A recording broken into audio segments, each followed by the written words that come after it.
Mike, you're coming with us, Dave said matter-of-factly. Oh, no, I'm not. Yes, you're coming with us, man. No, I'm not. I said that a bit too forcefully. Why not, man? Dave asked in his irritating way. I don't like the woods. I don't like camping. I just absolutely detest it. But why? Dave questioned and stared at me for what seemed like an eternity. I had a bad experience in the woods when I was a kid, okay? Come on, bro. What happened? A bear shit in your sneakers? Dave! Tom hissed through his teeth. The woods. Something I'd blocked out of my mind since I was 10 years old. I'm 28 now, and I can't even watch a documentary or a movie about the woods.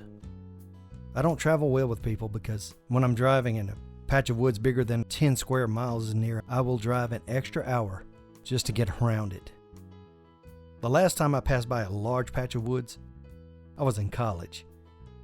One of my roommates tricked me into going somewhere I did not want to go. We weren't even going to the woods. We were just passing by them to get to the quarry. I pretended to fall asleep on the way to the quarry. I laid in the back seat and kept my eyes shut, crying the whole way with a towel over my face. On the way back, I totally flipped out and nearly jumped out of the car. No one understood exactly what I meant when I said I did not like the woods. I just told them it was nyctohylophobia, which is a real fear of the woods. My issue was not that simple, though. I had a real reason to be afraid of the woods. Just the word woods, forest, sometimes even trees, would send me into a dark downward spiral. My chest would tighten. My heart would begin to pound. Cold sweat would break out all over my body. I would forget how to breathe and eventually collapse into a full-blown panic attack, which would usually lead to me passing out and waking up in a different angle. Even now, just the thought of explaining myself to my friends brings back horrible memories. Look, Dave continued with a more serious and peaceful tone. I'm your best friend. Am I not? Of course you are, Dave, I assured him with an unamused grin. Tom, my actual best friend, came to my rescue at this time. Dave, drop it, man. He doesn't want to go. Tom shot me a glance and quickly looked away. You know I care about you, right? Dave continued. I just think you've got this whole fear that affects your daily life, and well, you're missing out on a lot, man. You're a grown man. I want you to be able to experience some of the things we do on the weekend. I miss you out there, man. That's enough, Dave. Tom warned in a more serious tone. Dave continued anyway. I get it. You're afraid. It's a disorder or something, but I just wish I knew how to help you, man. You're really missing out. Look, me and Tom were talking last week, and we just really wished you were there at the camp. Dave, enough! Tom's voice fell silent. Then he shot an embarrassed look my way. Not making eye contact with me. Oh, I know what's going on, I thought to myself. I was being shuffled around. Judging by Tom's reddening face, I knew. This conversation had been had more than once between him and Dave, and Dave, being the comedian and shit stirrer of the group, took it upon himself to speak for Tom. This explained Tom's embarrassment as well as his temper. This was one of those, if you ever tell him I will kill you, kind of conversations. I've seen them before. It was nothing new. Still hurt, though. Dave started up again. Okay, look, guys. You two are best friends. I know this. Everyone knows this. But I've been hanging out with you two fellas for long enough, and I just think you two need to talk about this and get to the bottom of it. Am I right? Mike, I'm not trying to attack you or anything, man. I just see there's an issue that personally I think we can all fix. Dave immediately shifted gears, just before Tom got within choking distance. Okay, we'll drop it. After the dust settled, Dave and Tom both turned to look at me. I had something to say.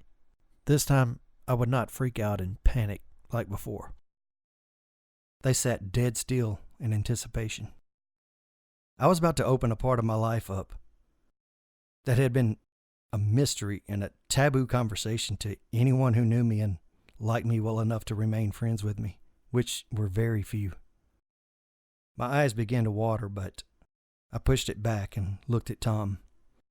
Knowing that it was difficult for me, he nodded that I should take my time. Mike, look, man, you don't have to do this, Tom began. Well, that's the thing. I do need to. Look, we've been friends for a long time, and I believe I owe it to you guys. We decided to get some hard liquor before we got into the upcoming serious conversation. 1/5 of Patron with lemon and salt, Dave chimed, pulling his part of the groceries out of a paper sack. 1 case of Beast because I don't get paid until tomorrow. Tom frowned, then added, but hey, at least it's cold already. He fished a cold beer out of the ice chest, popped the top, and passed it to me.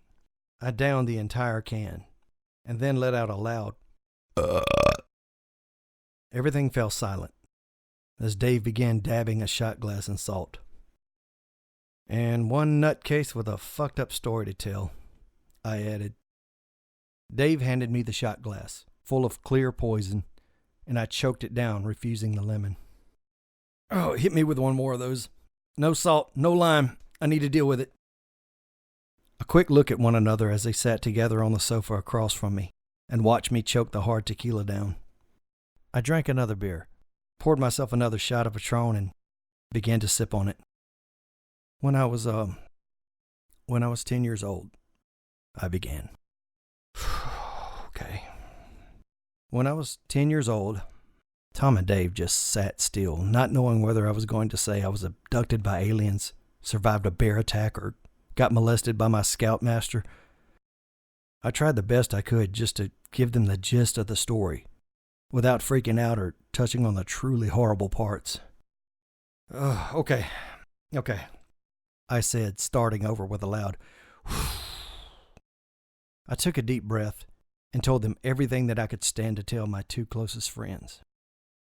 I told them about the trial, how the town hated my family, how we had to change our names, how I had to live with the guilt my whole life, how I had to live with the fact that even my own parents did not believe me.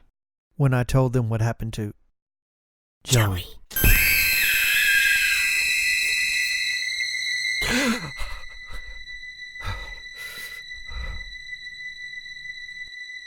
I just kept choking down that tequila as if there was no tomorrow. It was hitting me pretty hard, too. I had to tell them what really happened. I told them exactly what I told my parents, what I told the officer who found me covered in my little brother's blood. I told them exactly what I told the courts. My story never changed. It never wavered. I know what happened. By this point, I was totally inebriated. I was sobbing and snotting all over as my 2 best friends sat across from me, holding on to one another like 2 children at a campfire. Just like that night. That campfire flashed into my head like a hard bolt of electricity. I let out a scream as a painful memory seared my soul. I pushed on harder, though. I told them everything. I told them about the plaid shirt that Joey was wearing that night. I told them about me taking Joey to the edge of the woods. I told them all about the sea green eyes that came out of nowhere from behind him. How the shirt on his back was ripped off of him. How he fell forward shirtless, his back gouged out in black red gaping trenches, the claws, the teeth that swirled in a supernatural blur. How his shoes were flung away, untouched. His feet began to disintegrate under the swirling mass of claws and fangs. These sea green eyes. How I reached out for him, but only managed to grab his blood-soaked plaid shirt before running back to the tent screaming. Exhibit A, I said. Exhibit A. My two best friends were staring wide-eyed. That's all I had left of my little brother. Piece of plaid shirt that the courts called Exhibit A. And nobody believed me. They all, even my fucking parents, even though they supported me, they never believed me. The courts certainly didn't believe me. I went through years of psychiatric evaluation. Every fucking week I had to defend myself until I finally gave in and told them that lie that my brother was taken by a bear and that, well, I was so scared I just ran and I felt guilty because I didn't help him. All that bullshit. They just stared at me wide-eyed. So I thought it would be best just to clear the air quickly. Don't worry, I know I didn't kill my brother. It was nothing like that, but when you're young and in the woods at night, I don't know, maybe it was a bear. And it was just too horrible to remember. But what can be more horrible than the story I just told? Wiping the tears away, I took another shot of Patron. I fell backwards on the couch, my ears ringing. I quickly drifted off to sleep. I had a dream. There I was standing in the courtroom. Everyone was laughing at me and pointing. They were laughing at my confession. The people of the courtroom all had evil sea-green eyes. They were all mocking my confession, snickering. The jury was laughing uncontrollably and shouting, "Hopscotch! Hopscotch! Hopscotch!" I tried to explain the best I could with my uncontrollable 10-year-old vocabulary, but they just wouldn't listen to it. They just kept laughing at me and shouting it over and over again. "Hopscotch! Hopscotch! Hopscotch!" My parents, with their own sea-green eyes, were laughing and shouting, "Hopscotch! Hopscotch! Hopscotch!" The green-eyed judge was laughing and shouting, "Hopscotch! Hopscotch!" I got so furious I climbed on top of the judge's podium and screamed as loud as I could, "They weren't saying it like that, you fucking idiots! It was like a loud whisper!"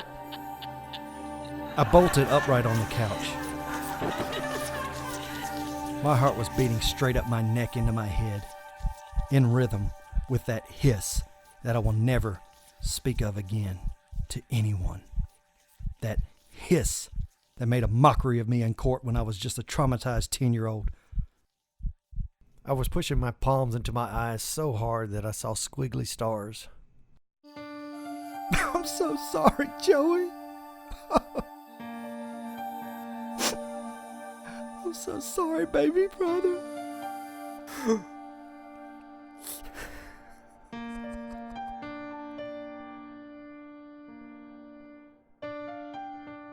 I half expected to wake up to an empty house with an empty life. My friends for sure gone forever, or would slowly have things to do, or would be busy and slowly disappear from my life, one by one. But that didn't happen. I was halfway through a bowl of cornflakes when Dave came walking in already fully dressed. "What's up?" I muttered. I couldn't blame him if he didn't want to be friends anymore. "Sup?" he answered, patting me on the shoulder. "Pretty fucked up night, huh?" "Yeah," I continued. "Well, you're up early. For your information, I haven't been to sleep yet. And now, I get to go to work." "Sorry about that," I added. "Did my story keep you up all night?"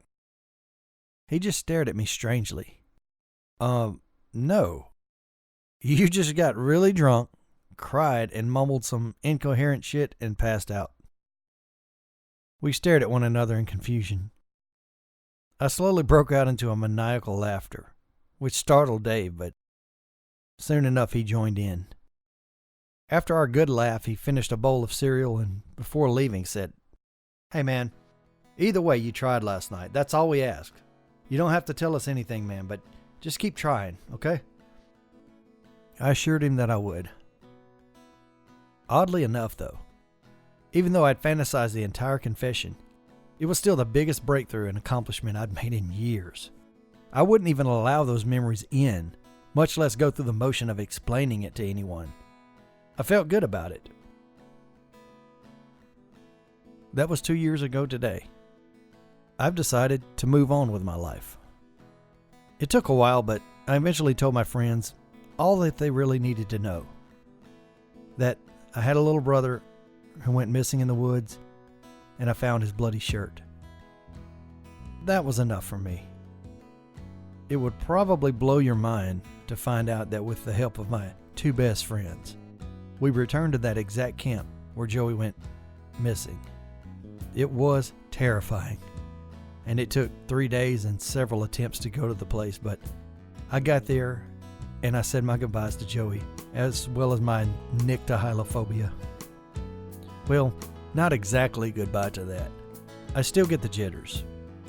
And though I have not yet spent the night in the woods, and I refuse to even take a piss without someone next to me, I'm what you might even call an outdoorsman. Not every horror story has a horrible ending, I guess. My new girlfriend, Catherine, is sitting on a log next to me. My two best friends in the world, Tom and Dave, sitting across on their logs with their girlfriends. This will be the first time I have ever spent the night in the woods. As a grown man, that is. Well, I'm exaggerating the picture a bit because Dave is actually behind me, near the edge of the woods, taking a piss on an ant pile. He mumbled something that sounded as if he was trying to be funny. He'd gotten pretty drunk, so we just assumed it was funny, and we all laughed along as I snuck in a selfie with Dave pissing in the background just over my shoulder. "What?" I said after he said it again. I turned to look at Dave, standing by the edge of the woods, swaying back and forth, piss drunk. He did his best to explain his situation. "I said that I thought I heard someone say hopscotch."